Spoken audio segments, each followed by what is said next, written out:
Assalamualaikum, jumpa lagi di channel YouTube saya, Fitriani Dava. Nah, beginilah penampakan teras rumah saya ya teman-teman. Jadi hari ini saya ingin mengajak teman-teman semua untuk melihat aktivitas saya ya dalam merawat bunga-bunga saya yang ada di teras ini. Jadi rumah saya ini memang modelnya bedeng 2 pintu ya teman-teman. Dan ini terasnya lumayan lah ya, luasnya 3 kali 6 meter seperti itu. Jadi hari ini saya ingin share kepada teman-teman semua apa-apa saja yang saya tanam di teras rumah saya ini, jenis-jenis tanaman yang saya punya ya, dan cara saya merawatnya seperti apa. Yang penasaran, stay tune terus ya.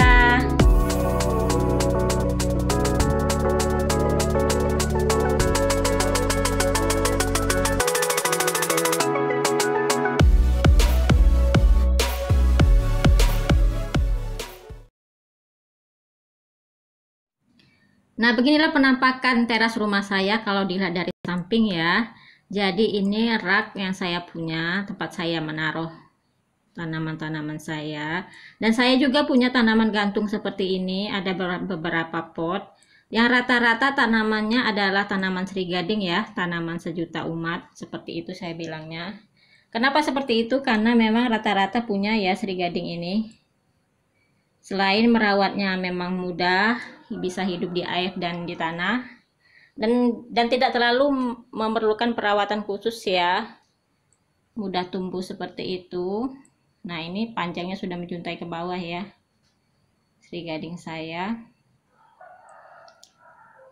Ada juga yang saya gantung ini tanaman patah tulang ya, saya pun baru tahu itu namanya, padahal sudah lama sekali saya memeliharanya tapi nggak tahu namanya. Tanaman patah tulang saya tahu dari teman online YouTube ini ya. Terima kasih sudah kasih tahu saya. Ini salah satu tanaman Sri Rezeki saya, atau dengan nama lain daun bahagia, dan nama latinnya Diepenbachia. Nah, jadi sudah tumbuh besar seperti ini ya. Jadi jenis tanaman ini termasuk jenis tanaman talas-talasan. Dan tanaman seperti ini sangat mudah sekali tumbuh ya teman-teman. Sangat mudah tumbuh dan nggak perlu terlalu perawatan yang banyak ya. Dia pun tahan terhadap cuaca apapun. Makanya saya suka banget sama tanaman ini ya. Dia pun bisa ditaruh di luar ruangan maupun di dalam ruangan. Kalaupun ditaruh di dalam ruangan, sangat baik ya teman-teman, bisa menyerap udara-udara kotor. Dan perawatannya pun cukup mudah ya. Kalau di dalam ruangan cukup sekali-sekali saja kita keluarin untuk menyerap sinar matahari. Dan menyiramnya pun gak terlalu setiap hari ya teman-teman. Kita perlu cek tanahnya saja. Kalau sudah kelihatan kering, bisa kita siram. Nah, ini saya sedang menyiram tanaman-tanaman saya ya teman-teman. Saya menyiramnya menggunakan selang, karena memang sudah terlalu banyak ya, nggak memungkinkan juga kalau pakai ember, capek saya. Jadi saya nyiramnya pakai selang. Tapi untuk yang bagian atas susah ya, karena nggak, air yang tersiram nggak full keluar semua, nggak kena semua sama tanaman. Jadi bagian atas yang untuk tanaman gantung sering saya taruh di bawah dulu untuk menyiramnya ya,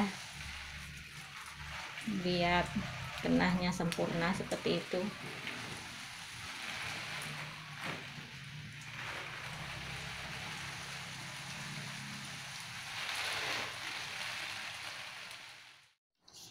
Nah, ini sama ya, sama Diepenbachia tadi. Dan saya pun suka banget ya, karena coraknya memang buat saya cantik sekali. Hijau-hijau kayak tentara ya, antara putih dan hijau seperti itu. Dan daunnya ini sudah luar biasa besar ya, seukuran sekilan saya, seukuran jari-jari saya, 1 kilan seperti itu. Subur banget karena saya meletakkannya pas di depan teras saya, jadi kena matahari full ya, kena hujan dan kena sinar matahari. Dan sepertinya cocok banget di situ ya. Ya subur banget seperti ini, bisa tumbuh besar seperti ini, warnanya pun cerah sekali. Nah seperti ini ya penampakannya. Oh ya teman-teman, sembari saya memperkenalkan bunga-bunga saya, tanaman saya ingin menyapa teman-teman semua. Apa kabar kalian? Semoga dalam keadaan baik ya, sehat walafiat, dilancarkan segala urusannya dan dimurahkan rezekinya. Amin ya teman-teman. Dan buat teman-teman yang sudah berkunjung ke channel ini, terima kasih banyak ya. Terima kasih atas support-supportnya selama ini, atas dukungannya selama ini. Dan buat kalian yang baru pertama kali hadir di channel YouTube saya ini, jangan lupa subscribe, like, share, dan komennya ya. Aktifkan juga ikon loncengnya agar teman-teman semua akan dapat notifikasi jika ada video-video baru dari saya. Terima kasih. Nah ini daun patah tulang saya tadi ya. Nah jadi ini warnanya seger banget ya, saya suka sekali. Jadi perkembangbiakan daun patah tulang ini sangat mudah sekali ya teman-teman. Kita tinggal patahkan saja batangnya, lalu kita tancapkan ya ke tanah. Seperti itu saja, tidak perlu akar ya. Jadi sangat mudah sekali. Nah ini cantik sekali. Saya juga punya lipstick ya, jadi ini lipsticknya indukan ya, seperti ini. Dan di samping-sampingnya ini adalah anakannya, sudah saya pisah-pisahkan ya. Jadi saya punya beberapa pot untuk tanaman lipstick ini. Nah ini ada anakan yang baru ya, belum saya pisahkan. Jadi untuk aglonema ini saya nggak ada perawatan khusus ya teman-teman. Saya kadang 1 minggu sekali ya saya beri penyedap micin lah ya, Ajinomoto seperti itu. Saya campur dengan air dan saat itu saya lakukan 1 minggu sekali. Nah untuk bagian atas saya punya sansevieria ini seperti ini, ada 2 pot. Ada juga bambu batik.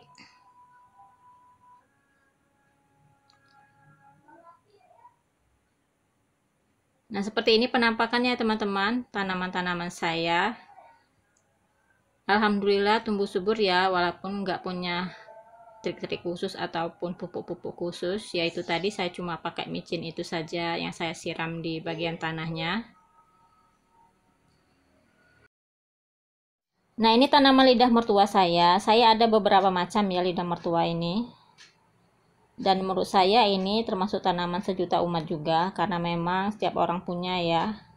Dan cara perawatannya sangat mudah sekali, termasuk tanaman yang tahan banting di berbagai macam cuaca ya, baik itu cuaca panas maupun cuaca hujan.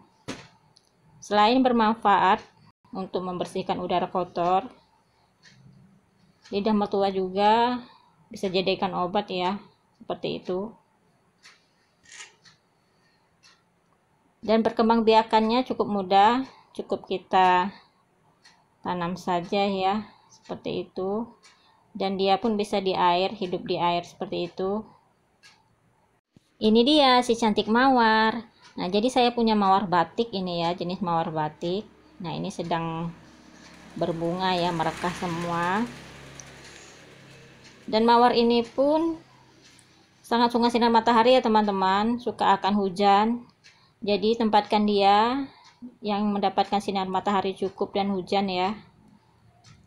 Dan sering-sering membuang tangkai-tangkainya yang sudah tua atau yang sedang layu seperti itu ya, sudah menguning seperti itu, kita buang. Bunga-bunga yang layu pun perlu kita buang ya.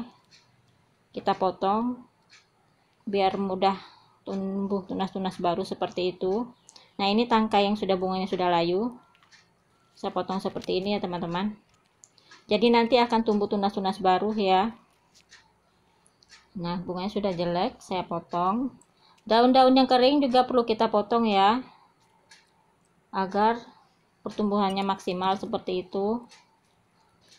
Dan perawatannya pun mawar ini cukup mudah. Saya sering sekali menyiramkan air cucian beras seperti itu ya, bekas kita cuci beras itu saya siramkan. Ini akan membuat tanaman mawar ini subur.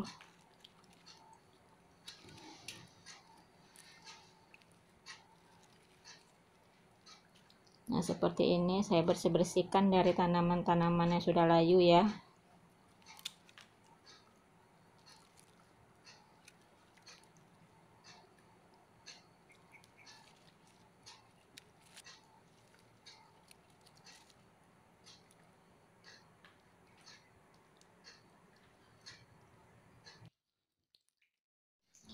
Nah, ini kaladiva. Yang saya suka dari kaladiva adalah dia berbunga sangat lama sekali ya. Entah berapa bulan bunganya ini kok ada terus, saya juga bingung ya. Jadi kaladiva ini sudah tua sekali, sudah tinggi ya. Ini potnya sudah kekecilan, tapi saya belum sempat untuk mengganti potnya. Nah, buat bagian-bagian bawah, daun-daun yang sudah kering seperti itu perlu kita buang ya. Kita buang daun-daun kering dan daun layu seperti itu. Jadi kalau lagi merekah, bunga kaladiva ini cantik sekali ya teman-teman. Biasanya kalau sore hari dia mulai mengucup dan pagi hari mekar seperti itu.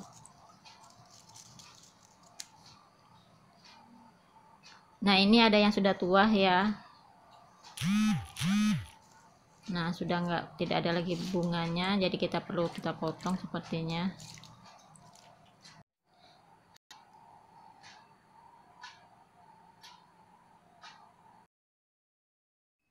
Nah, ini keladi keris Papua. Jadi saya punya daunnya ada 4 ya. Sebenarnya kalau enggak gugur ya, sudah banyak daunnya. Kemarin sempat ada semacam hama lah ya, jadi daunnya kekuning-kuningan seperti itu. Dan akhirnya saya beli racun ya, saya semprotkan ke bagian daunnya. Dan alhamdulillah sudah hilang dan sekarang daunnya hijau seperti itu. Nah, ini keladi-keladi saya. Nah, jadi ini keladi hitam ya, kalau saya bilangnya di sini keladi hitam. Ini daunnya lebar banget ya, seger. Nah, ini tidak terlalu suka panas ya. Kalau ditempatkan yang panas, daunnya suka menguning seperti itu, seperti terbakar. Mungkin kita perlu menempatkannya pada panas pagi hari saja ya teman-teman.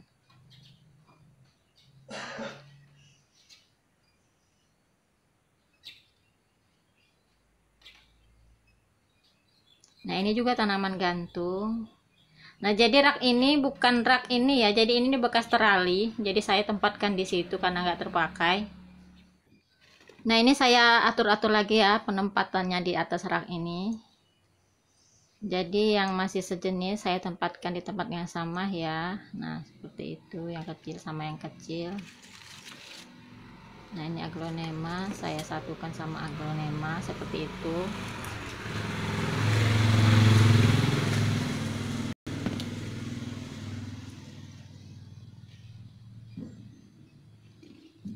Jadi untuk menempatkan tanaman ini ya, kita harus tahu dulu jenis-jenis tanamannya, apakah memang tahan terhadap sinar matahari atau enggak ya. Kalau untuk yang tidak terlalu suka sama sinar matahari, kita tempatkan di tempat yang agak sedikit teduh ya teman-teman. Kalau enggak dia akan gosong seperti itu. Untuk bagian atas saya tempatkan sejenis sansevieria ya, lidah mertua seperti itu karena full mataharinya. Untuk jenis-jenis sansevieria nggak bermasalah ya terkena sinar matahari full. Nah, untuk aglonema ini nggak terlalu ya teman-teman,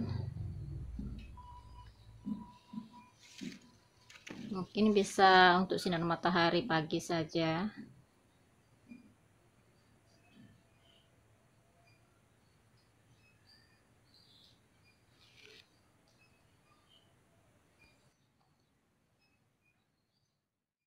Nah teman-teman, hanya itu saja video dari saya. Semoga video ini bermanfaat ya. Saya akhiri. Wassalamualaikum warahmatullahi wabarakatuh. Sampai jumpa kembali.